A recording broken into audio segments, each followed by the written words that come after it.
चला तर आपण आज इयत्ता 7वीसाठी वर्गमूळ घनमूळ या धड्याला सुरुवात केलेली आहे आणि नवीन पुस्तकातील स्कॉलरशिप गाईड जे पुस्तक आहे अतुल भोगे सरांचं पक्का पाया प्रकाशन तर अतिशय बेस्ट पुस्तक आहे आणि त्या पुस्तकाचा अभ्यास करा. स्कॉलरशिपला 100% महत्त्वपूर्ण पुस्तक आहे. तर आता ते पुस्तक आपण संपूर्ण गणित विश्लेषण त्या पुस्तकाचं देणार आहोत. तरी माझ्या सर्व व्हिडिओचा सर्वांनी लाभ घ्यावा अशी अपेक्षा करतो. आणि आज लगेचच वर्गमूळ हा टॉपिक सुरुवात करत आहोत. चला तर प्रथम लक्षात घ्या, वर्ग तुम्हाला सर्व पाठ पाहिजे.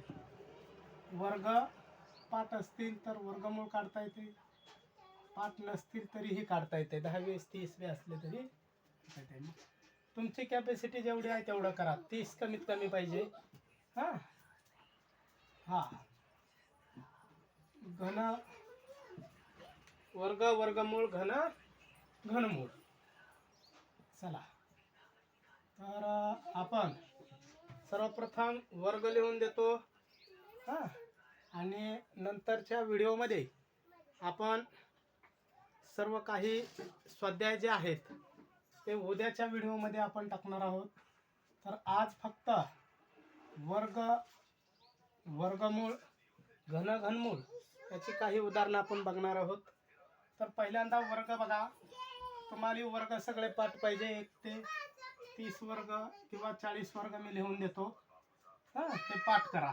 1 चा वर्ग, 2 चा, 3 चा, 4 चा, 5 चा, 6 चा, 7 चा, 8 चा, 9 चा, 10 चा, इथं 11, 12, 13, 14, 15, 16,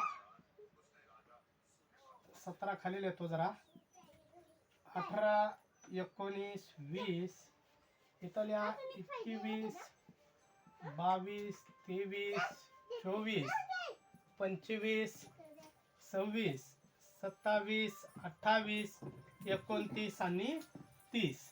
इथं लिहा 31, 32, 33, 34, 35, 36, 37, 38, 39 आणि 40. याच्या डोक्यावरती दुसरा घात द्या. वर्ग म्हणलं की डोक्यावरती दुसरा घात असतो, हे कायम लक्षात ठेवा.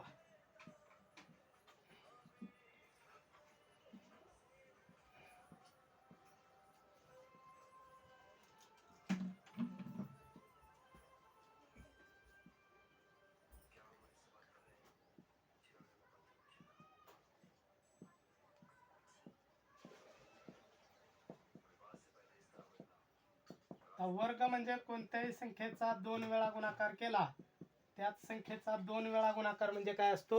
वर्ग. आणि जो गुणाकार करून जी संख्या आलेली असते तिचं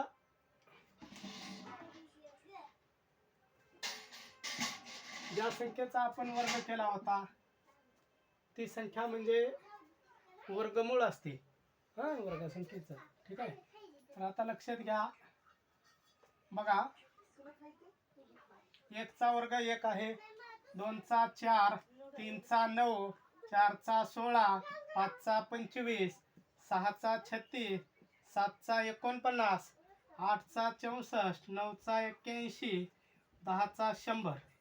11 चा घ्या. 11 चा आहे 121, 12 चा आहे 144, 13 चा आहे 169, 14 चा आहे 196, 15 चा आहे 225, 16 256 आहे, 17 चा 289, 18 चा वर्ग आहे 324, 19 चा असतो 361, 20 चा आहे 400, 21 चा घ्या.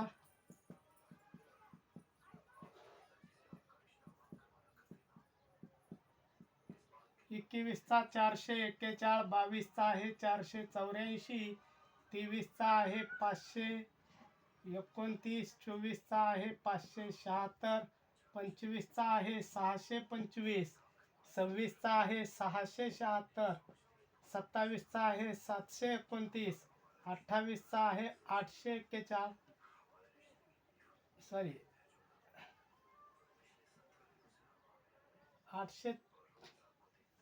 28चा आहे 784, सॉरी हा 28चा किती आहे बाळांनो 784, 29चा आहे 841 आणि 30चा आहे 900. हां चला 31चा काय आहे 961, 32चा घ्या 1024, 33चा 1089, पुन्हा घ्या 34चा 1156, 35चा आहे 1225 आणि 36चा आहे 1296, 37चा आहे 1369, 38चा आहे 1444, 39चा आहे 1521 आणि 40चा आहे 1600. तर अशा पद्धतीनं आपण 40 वर्ग लिहून दिलेले आहेत. बघा तुम्ही या पद्धतीनं वर्ग पाठ करा. हां तर कमीत कमी तुम्ही 30 बी पाठ केले तर बस झाले. कमीत कमी किती 30 पाहिजे. आणि लवकर तुम्हाला वर्गमूळ सर्व गोष्टी कळतंय पुन्हा. ठीक आहे. तर आता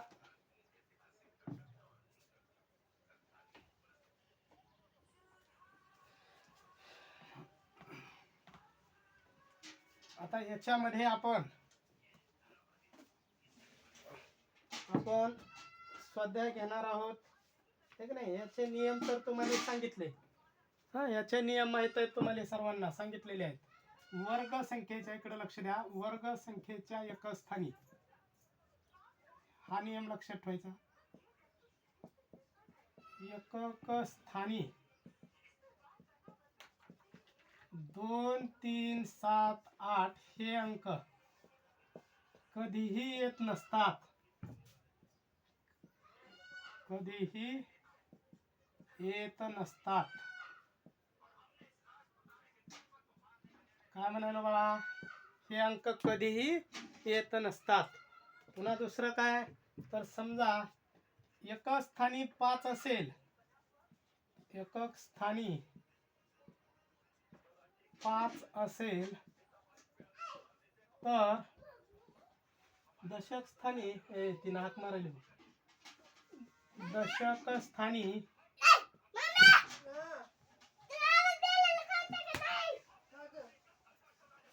दशक स्थानी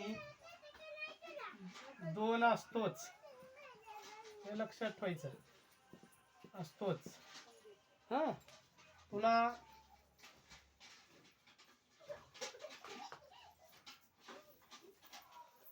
कोणत्याही धन किंवा ऋण संख्येचा वर्ग नेहमी धन असतो. काय म्हणालो मी कोणत्याही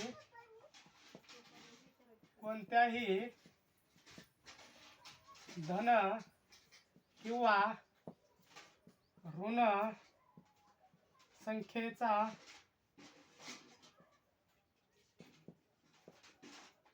वर्ग नेहमी धन असतो. उदाहरणार्थ मी म्हणलं -12चा वर्ग करा, -12चा वर्ग करा तर तुम्ही काय करणार वर्ग म्हणजे 2 वेळा गुणाकार मग -12 गुणिले -12 बरोबर आहे. बरोबर आहे का. आणि 2 ऋण संख्येचा गुणाकार धन संख्या असतो म्हणून ह्याचं उत्तर धन संख्या लिहायचं. मग 12चा वर्ग काय 144. कळायला का. 2 ऋण संख्येचा वर्ग नेहमी काय असणार ऋण संख्येचा घन. आता दुसरं लिहून घ्या. ऋण संख्येचा घन. ऋण संख्येचा घन हा ऋणच असतो असल्या. हा ऋणच असतो. बघा आता ऋण संख्या देतो मी -13 चा आपण घन करू एकदा. घन बी सांगायचे ना आपल्याला. घन म्हणजे 3 वेळा गुणाकार आणि वर्ग म्हणजे 2 वेळा. त्याच संख्येचा 3दा गुणाकार केला की घन मिळतो. ठीक आहे.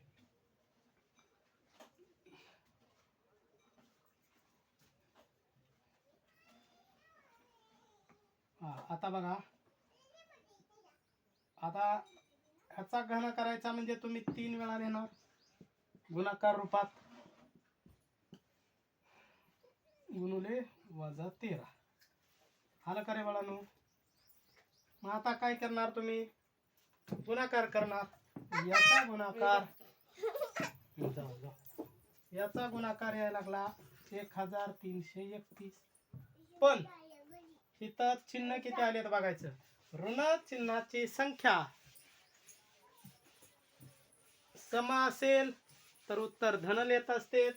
ऋण चिन्हाची संख्या विषम आली. आता बघा 1 2 3 ऋण चिन्ह आहेत. 3 का आहे विषम, मग 3 विषम आहे म्हणून उत्तर ऋण येत असते. हे तुम्हाला कळावं. कळायले का? समजा एखादी संख्या मी 4 वेळा गुणाकारात लिहिली, असे गुणाकारात. आता 1 लिहिलं मी, -1 4 वेळा लिहिलं. मग वजा चिन्ह किती वेळा आहे? 1 2 3 4 वेळा. मग 4 सम आहे म्हणून ह्याचं उत्तर काय द्यायचं तुम्ही? ह्याचं उत्तर लिहिणार तुम्ही 1. कारण 1 चा गुणाकार 1च येणार ना, आणि त्याला उत्तर चिन्ह नाही. का? ऋण ऋण काय होत असते? 1 ऋण आणि 1 वजा असेल तर नेहमी ऋण होत आहे, वजा. कळाला हा नियम? तर या पद्धतीनं वर्गमुळाचे नियम लक्षात ठेवा.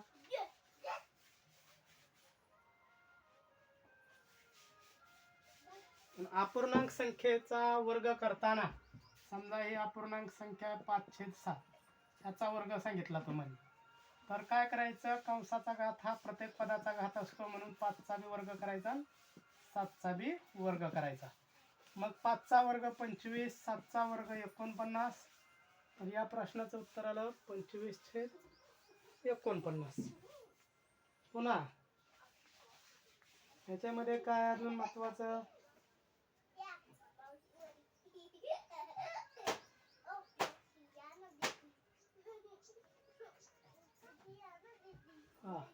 बाकी काय नाही आहे तेवढं.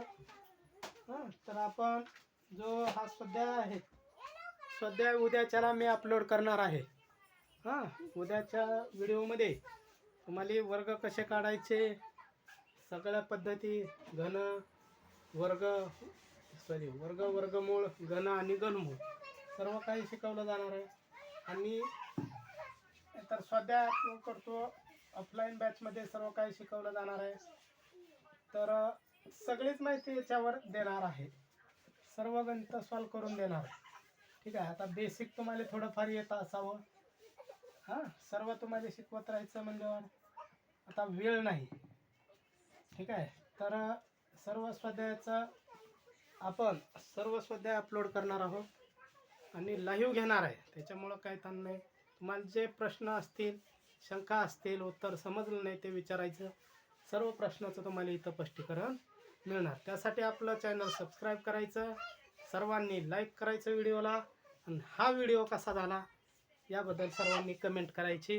व्हिडिओ छान वाटला, छान अशी कमेंट करा.